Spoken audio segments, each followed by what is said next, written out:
They say you can judge a man's true character by how he treats those he thinks can do nothing for him. For 3 years, I watched Julian master the art of the condescending glance. He had this way of looking at people, not just with his eyes, but with his entire posture. A slow tilt of the head, a narrowing of the eyelids, and then the smirk. It was a small, sharp twist of his lips that silently communicated everything he thought about you. You are beneath me. You are invisible. You do not matter.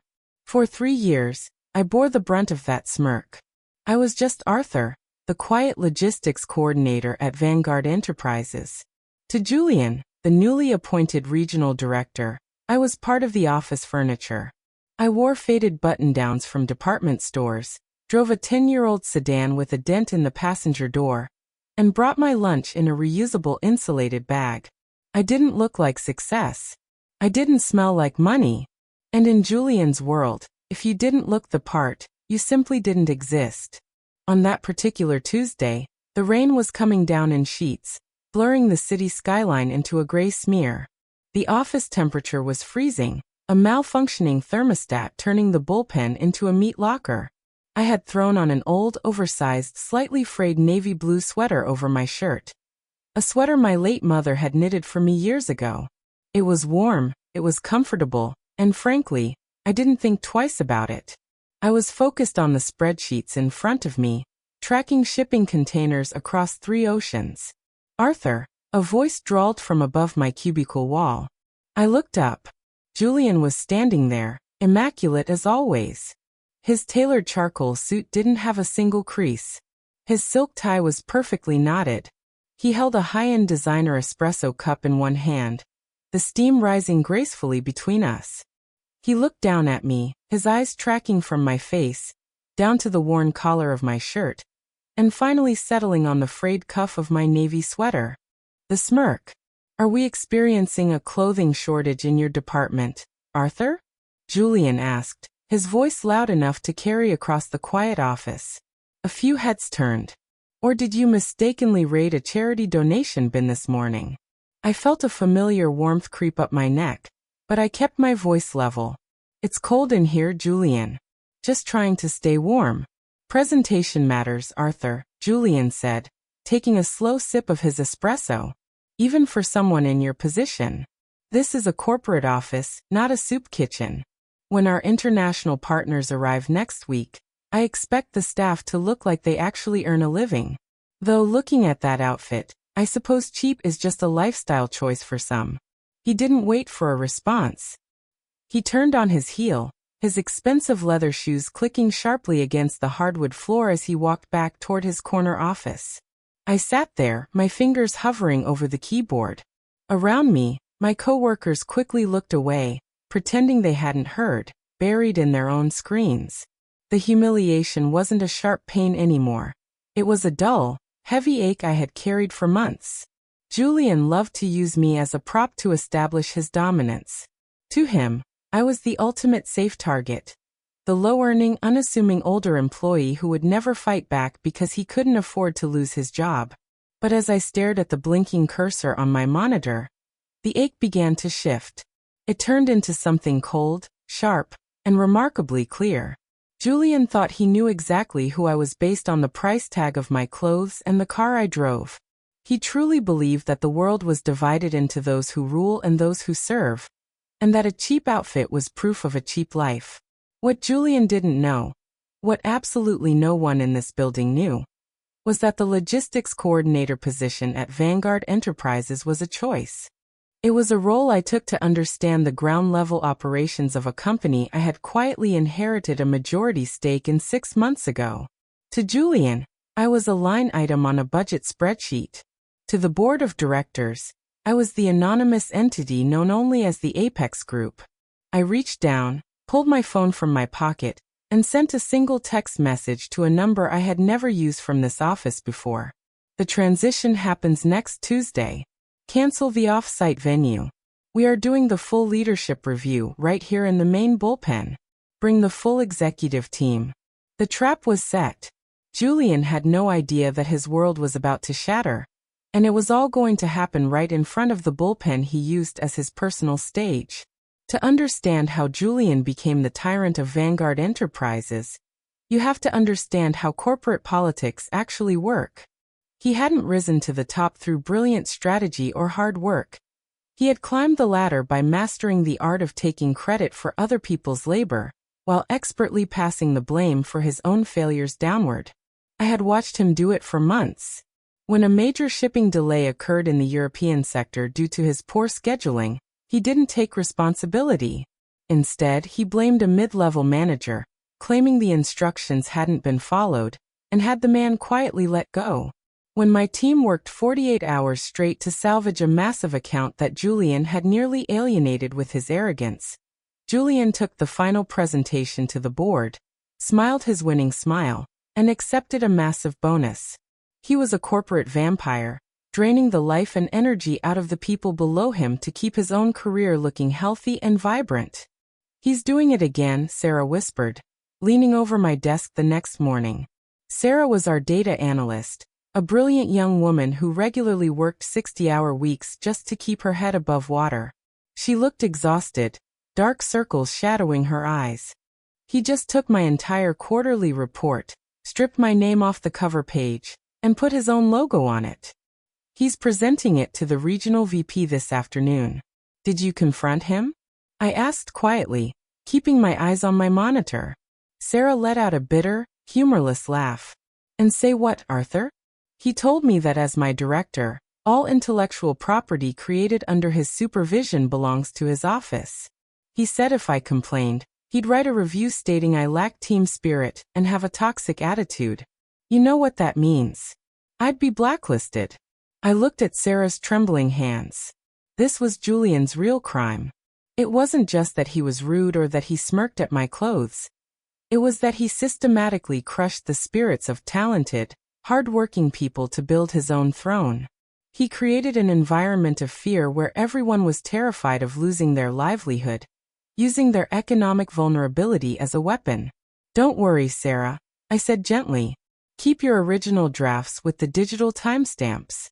Just keep your head down for a few more days." "Why do you stay here, Arthur?" she asked, looking at my faded sweater, which I had deliberately worn again today. "You take more grief from him than anyone. You've been here longer than him. Yet you let him talk to you like you're garbage. Don't you ever want to just walk out?" "Walking out doesn't fix the problem, Sarah," I said, a faint smile touching my lips. "Sometimes you have to stay exactly where you are to see the whole picture. The view from the bottom tells you everything you need to know about the people at the top." Later that afternoon, I was summoned to Julian's glass-walled office. The view from his window overlooked the city plaza below, a view he clearly felt he deserved by divine right. He was reviewing Sarah's stolen report on his tablet when I walked in. "Ah, Arthur." "Shut the door," he said without looking up. I closed the heavy glass door, shutting out the hum of the bullpen. "You wanted to see me, Julian?" "Yes. Next Tuesday, we have the Global Strategy Alignment meeting," he said, finally looking up. His eyes immediately drifted to my worn leather shoes, a look of profound distaste crossing his face. Originally, the board wanted to host it at the St. Regis penthouse. However, I just received an automated notification from corporate compliance stating the venue has been changed to this specific office. Apparently, the majority shareholder wants a boots-on-the-ground evaluation. "I see," I replied. "I need this place looking immaculate," Julian snapped, leaning forward, tapping his expensive gold pen against the desk. "And more importantly, I cannot have any liabilities visible. The Apex Group's representative will be here personally. They hold 51% of the stock. If they see an office that looks disorganized or impoverished, it reflects badly on my leadership." He stood up, walking around his desk until he was standing just inches from me. He was taller than me, and he used that height to try and intimidate.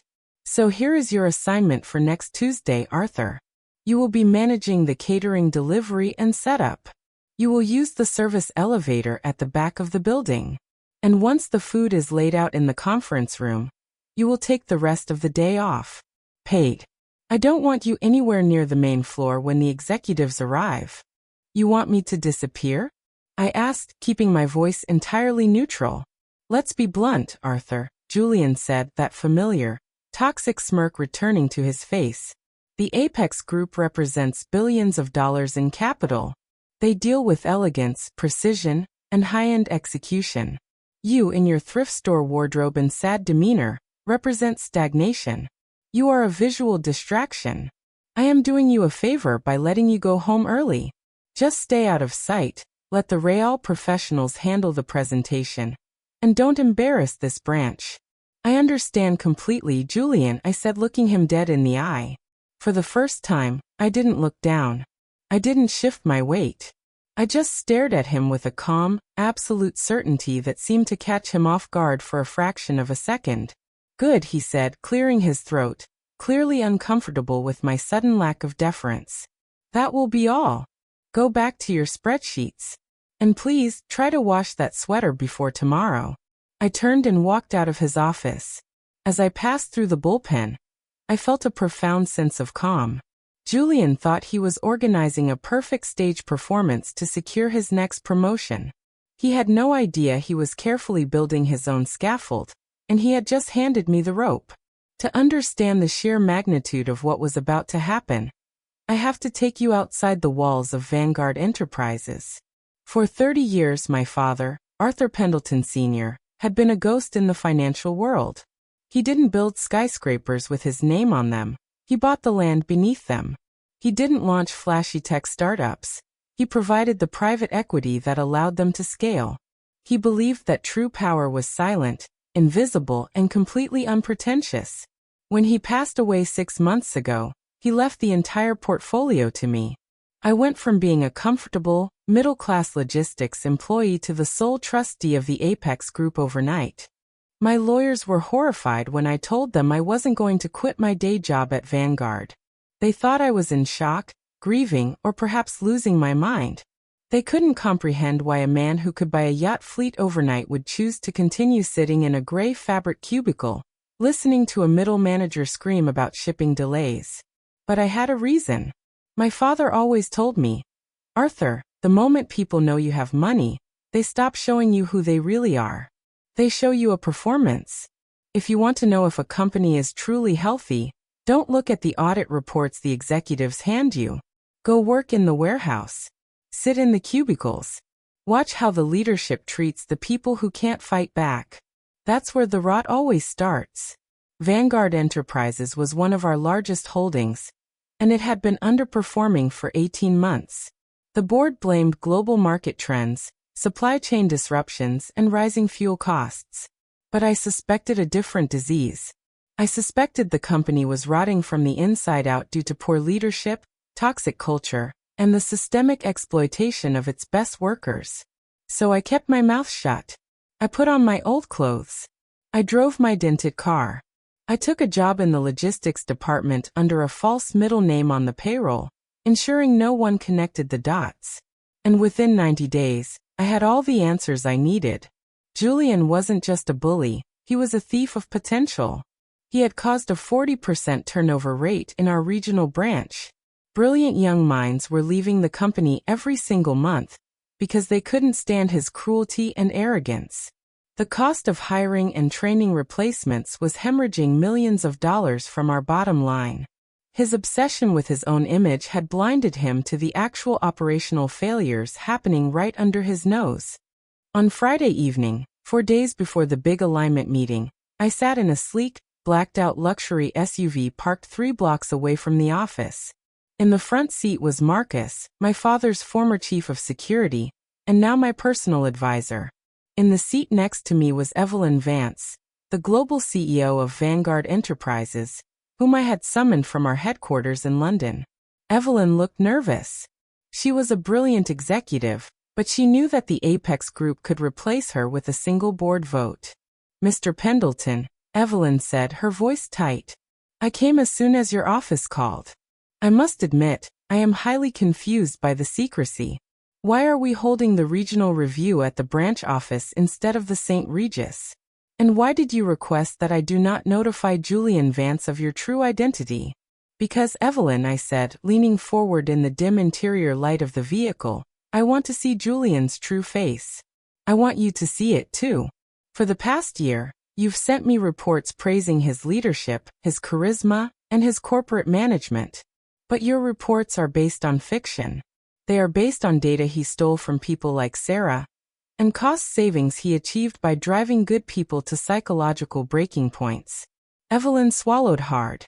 Julian is highly recommended by our executive recruiters. His metrics are excellent. Metrics can be manufactured, Evelyn. Character cannot, I replied coldly. On Tuesday morning, you and the entire executive board will arrive at the branch office at exactly 10 o'clock. You will enter through the main lobby. I have arranged for a specific sequence of events.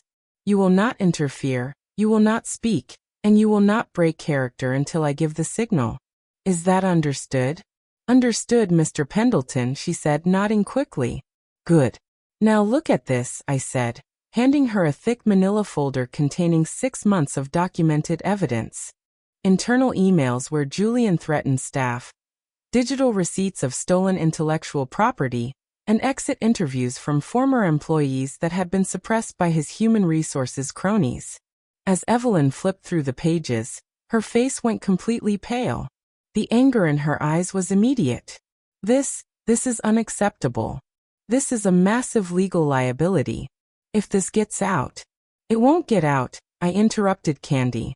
Because we are going to clean our own house. On Tuesday morning, the garbage will be taken out.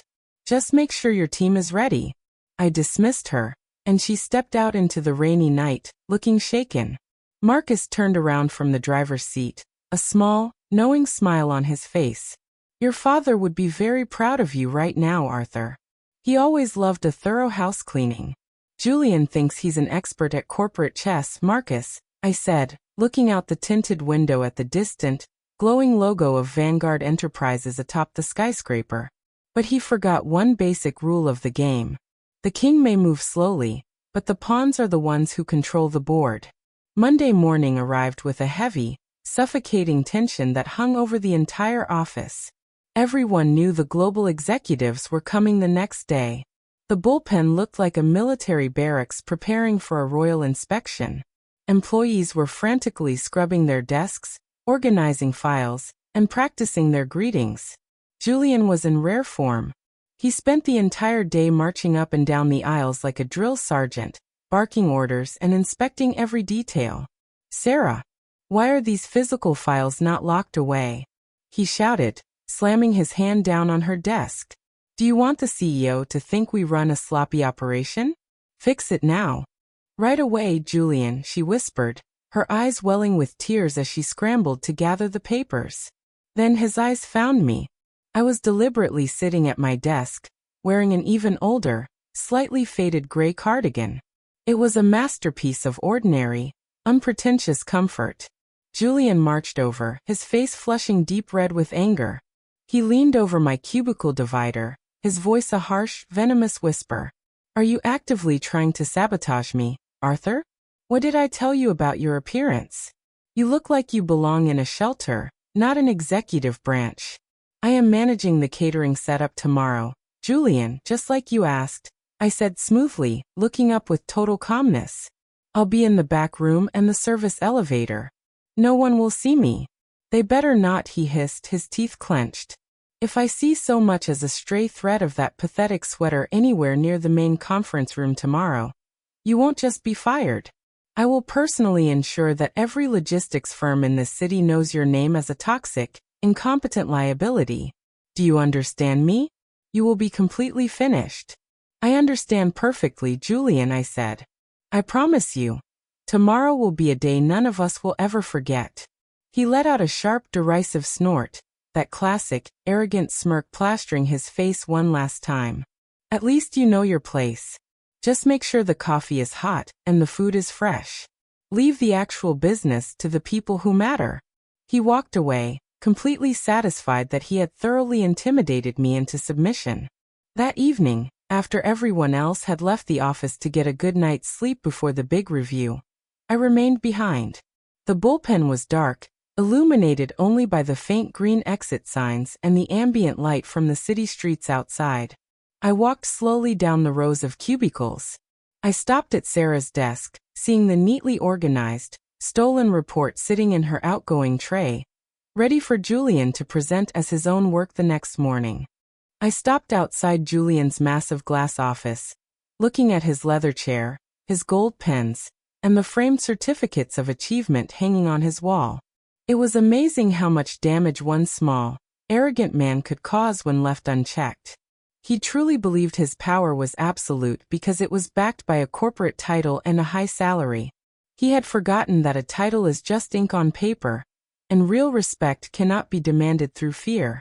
I pulled out my phone and placed a final call to the building's security director, a man named Thomas who had known my father for 20 years.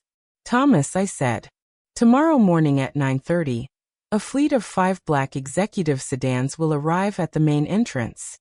You will bypass standard registration, clear the executive elevator straight to the 14th floor. And Thomas, make sure the service elevator at the back is fully operational. I have a very important delivery to make." "Understood, Mr. Pendleton," Thomas replied, his voice crisp. "Everything is prepared. Security personnel have been briefed. We are ready for your signal." "Thank you, Thomas. Have a good night." I hung up the phone, picked up my old briefcase, and walked out of the empty office. The stage was set, the actors knew their lines, and the audience was about to witness a masterclass in corporate karma. Julian wanted a performance, and I was about to give him the show of his life.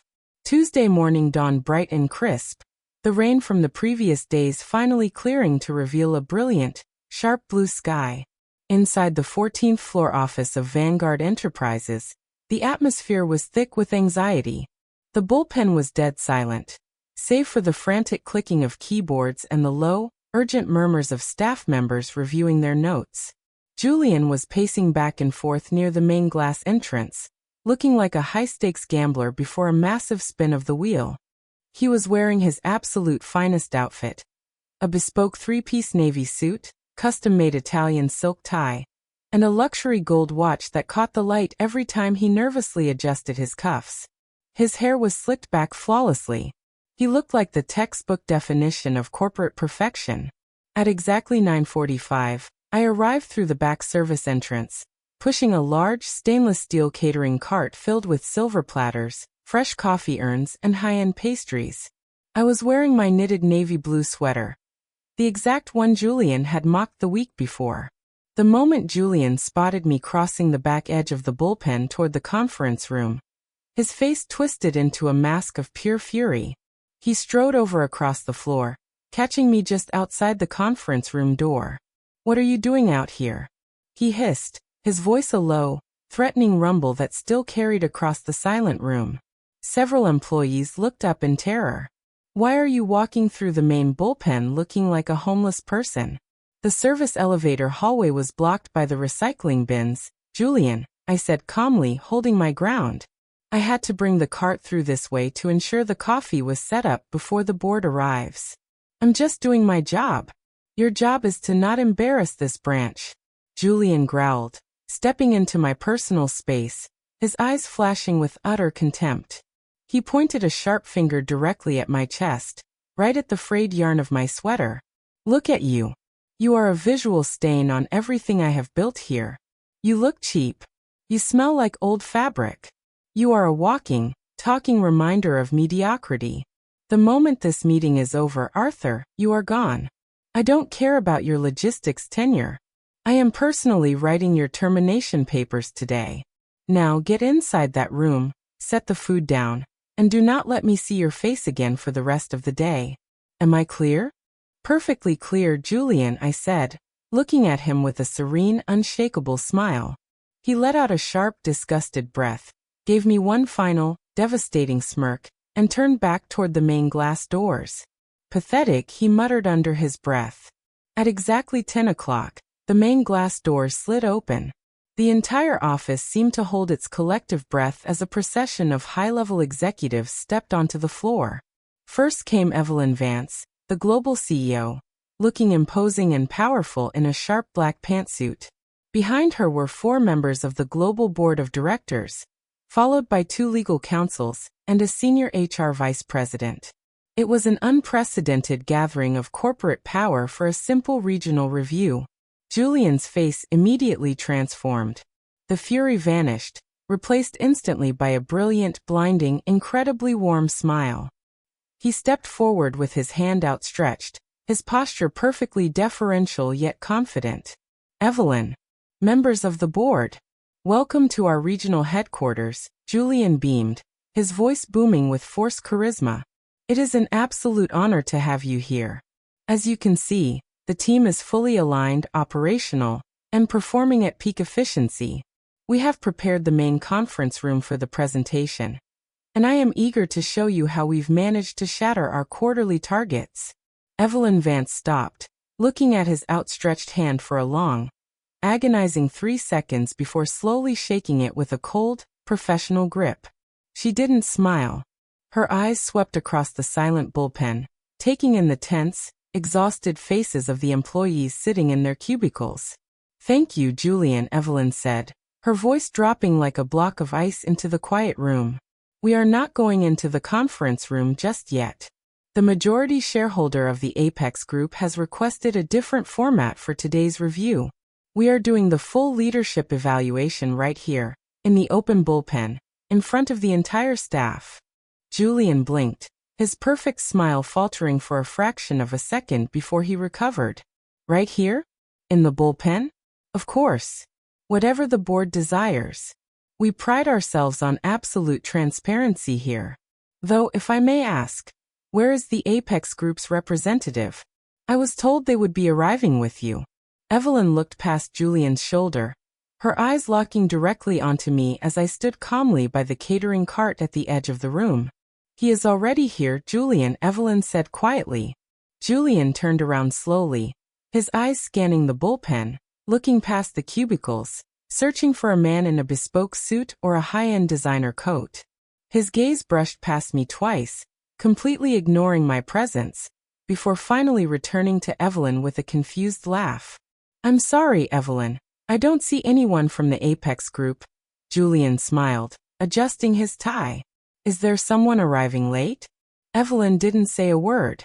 Instead, she took 3 steps forward, walking past Julian, and walked straight toward me. The 4 board members followed her in perfect, silent formation. The 2 corporate lawyers stepped up right behind them. The entire bullpen was completely frozen. Sarah had stopped typing mid-sentence, her jaw slightly open.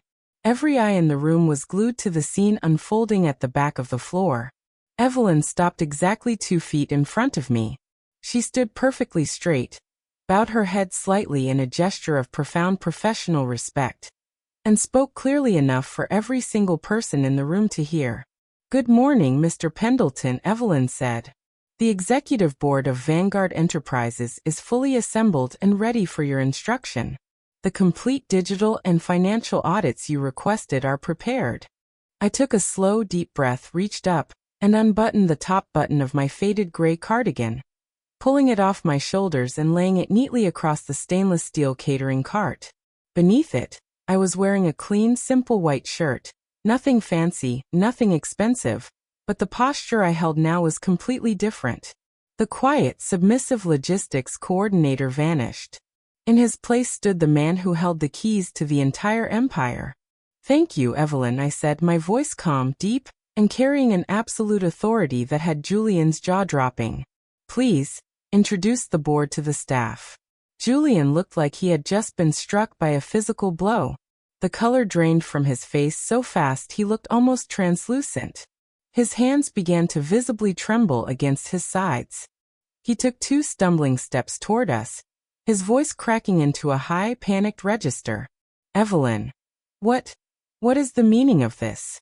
Julian stammered, pointing a shaking hand at me. "This is Arthur. He's a mid-level logistics coordinator. He's been working here for years. He's wearing a thrift store sweater. There must be some kind of administrative mistake on the payroll."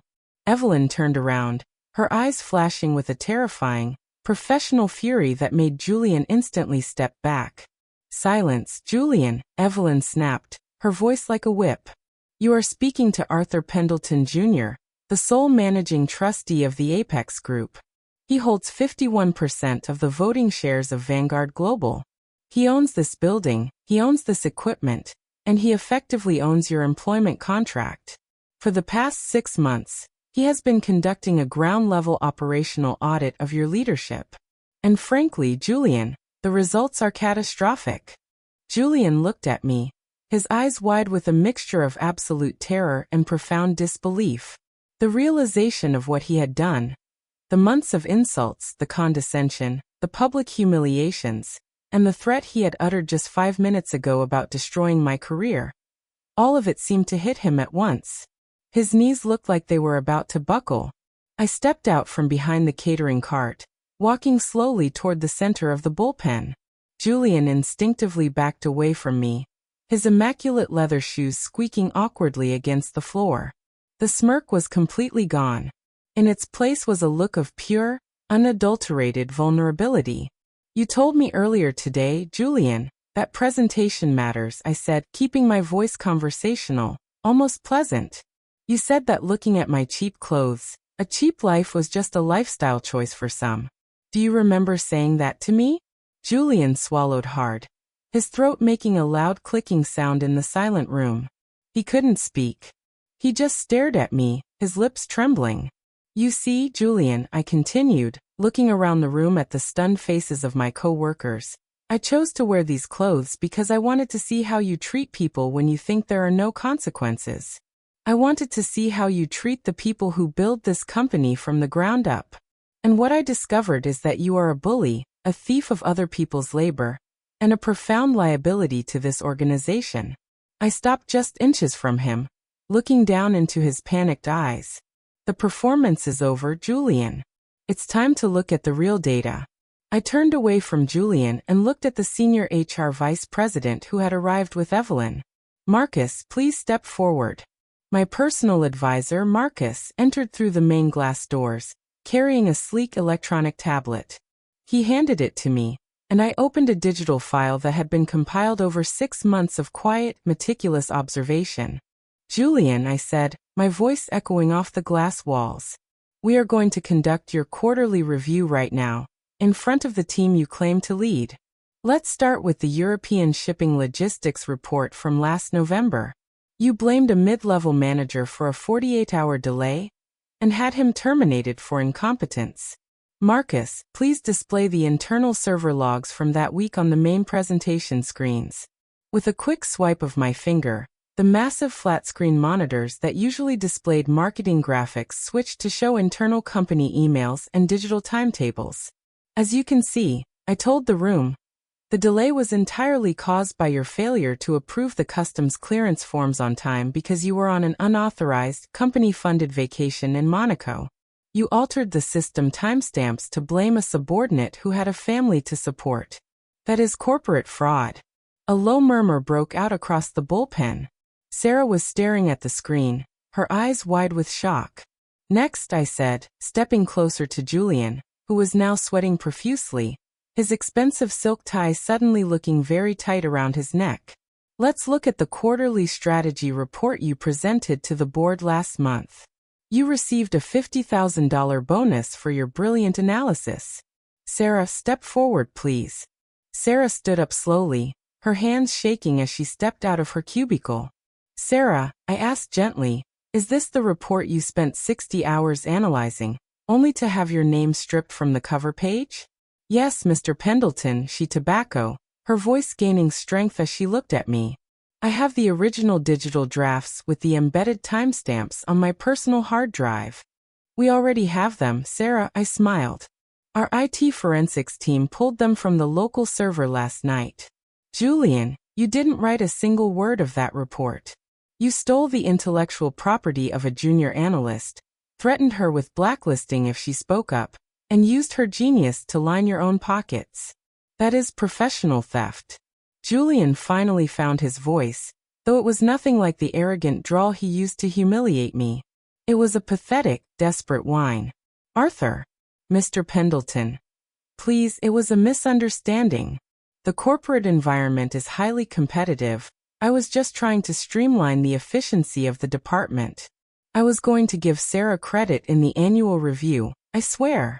I was just testing her resilience. You weren't testing her resilience, Julian. You were exploiting her fear, I said coldly.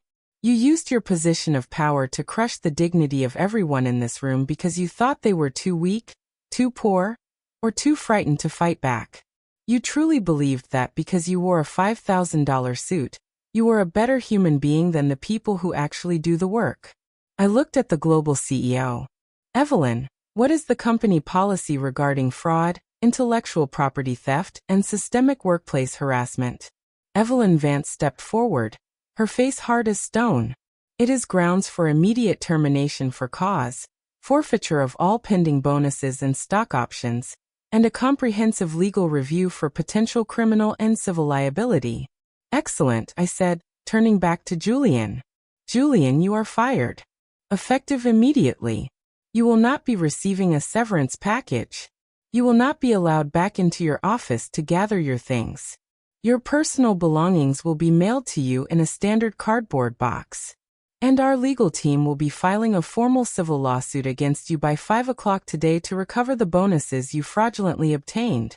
Julian looked like his entire world had just dissolved beneath his feet. The custom suit, the luxury gold watch, the corner office with the view of the city, none of it could save him now. He was completely exposed, stripped of his borrowed power, standing in front of the very people he had spent years tormenting.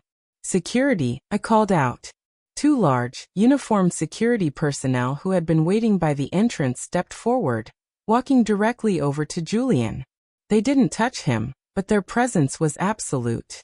Please escort the former regional director out of the building, I said calmly. He is to use the service elevator at the back. After all, Julian, we wouldn't want a visual distraction to embarrass the branch while the executives are here.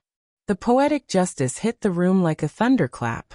A few of the younger analysts couldn't suppress a quiet laugh. Julian looked at me, a final, desperate plea in his eyes, but I didn't offer him a shred of sympathy. He had earned every single ounce of this humiliation. He turned and walked slowly toward the back elevator, his head slumped, his shoulders hunched, looking smaller and weaker than I had ever seen him. The 2 security guards walked closely behind him, ensuring his exit was completely final. As the heavy service elevator doors closed with a dull, metallic clang, a profound silence fell over the bullpen.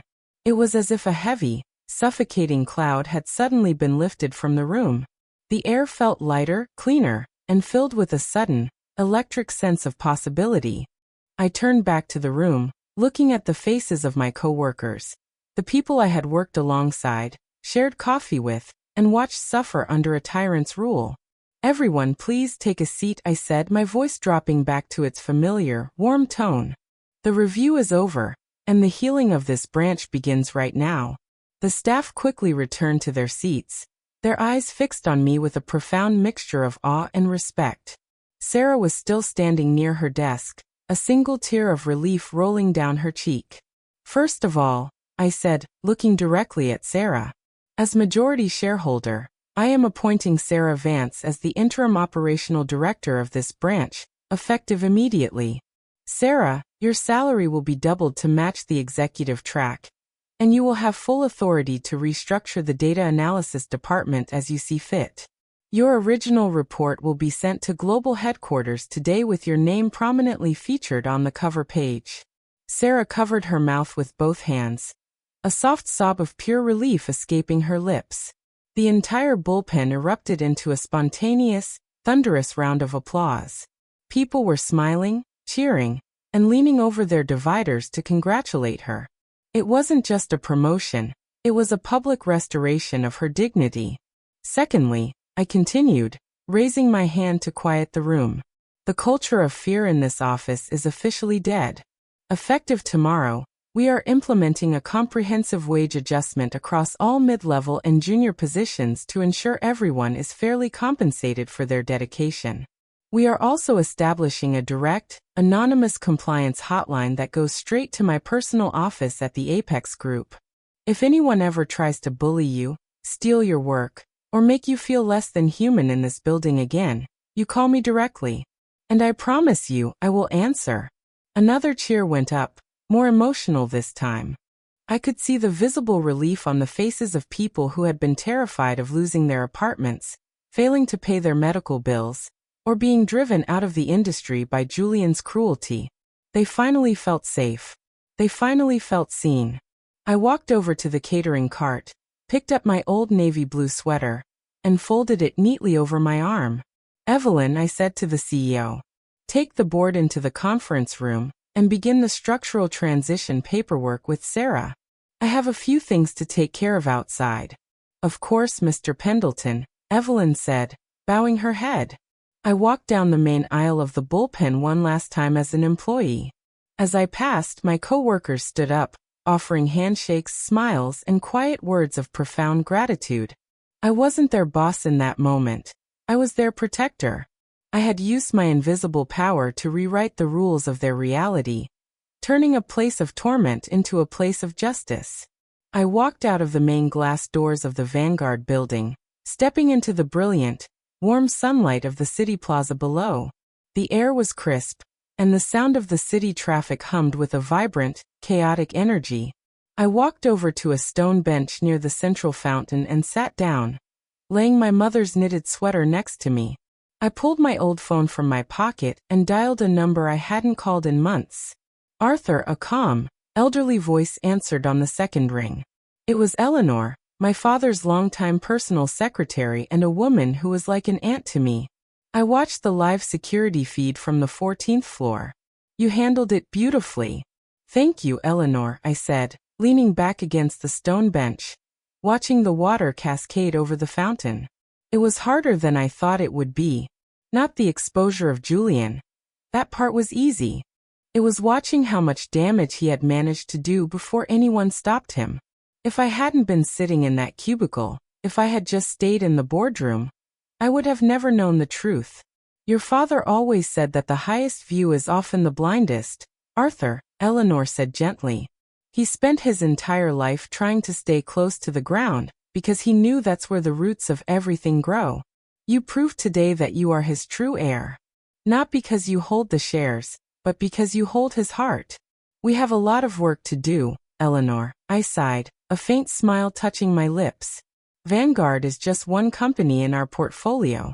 How many other Julians are out there right now, smirking at good people in faded sweaters? How many other brilliant minds are being crushed because they can't afford to walk away? Then we clean them out one by one, Arthur, she replied with a quiet, fierce certainty. You have the resources, you have the time, and most importantly, you have the perspective. Where are you going now? I think I'm going to take a few days off, Eleanor, I said, looking down at my worn leather shoes. Maybe buy a new suit.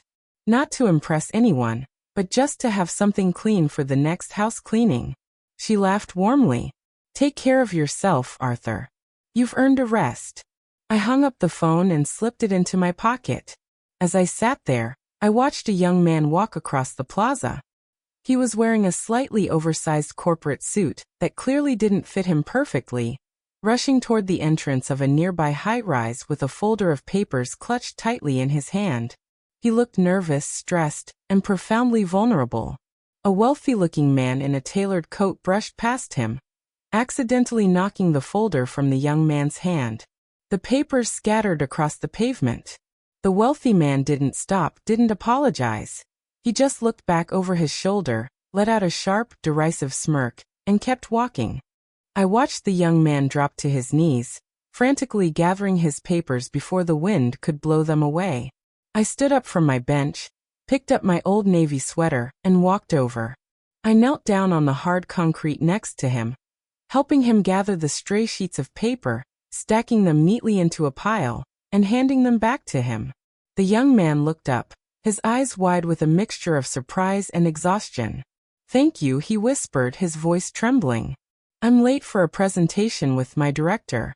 If I'm late, he'll destroy me. I looked at him, offering a calm, absolute smile that carried 30 years of inherited wisdom.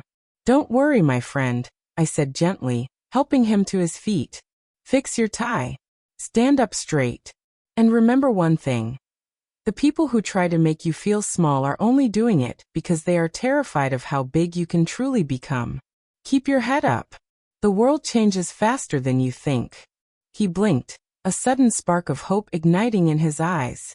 He nodded, thanked me again, and walked into the building with his shoulders slightly higher.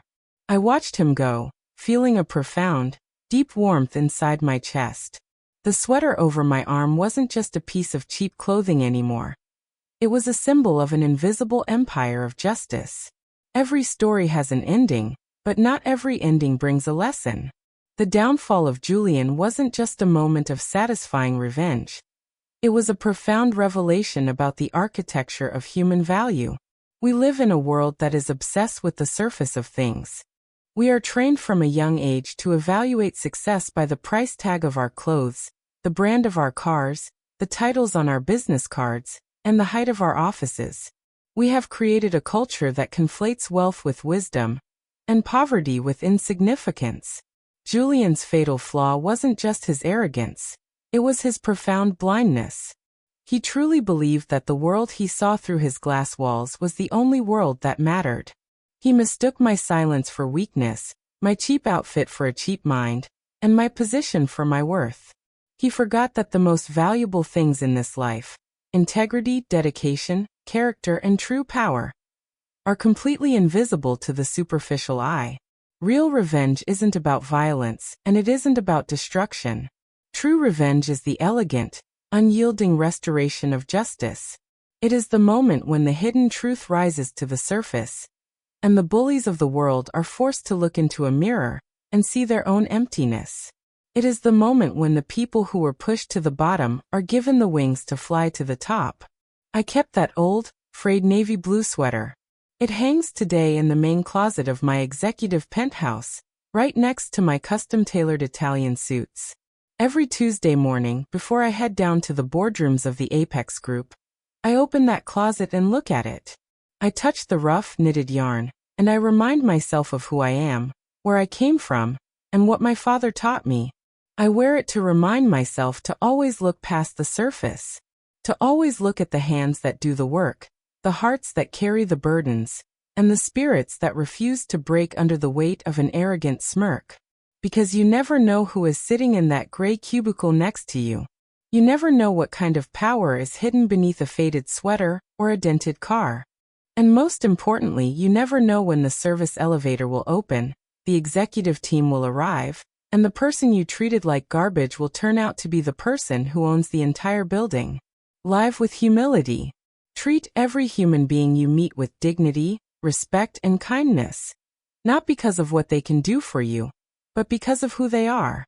Because in the grand theater of life, the script can change in a single second. The smirk can vanish in a heartbeat, and the truest power will always belong to those who know how to serve with a clean heart. Thank you for listening to my story.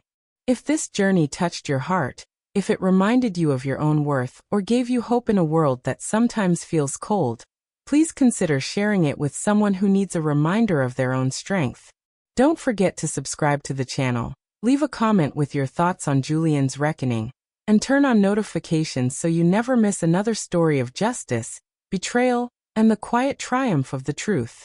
Stay strong. Keep your head high and remember, your value is defined by your character, never by your clothes. Until next time.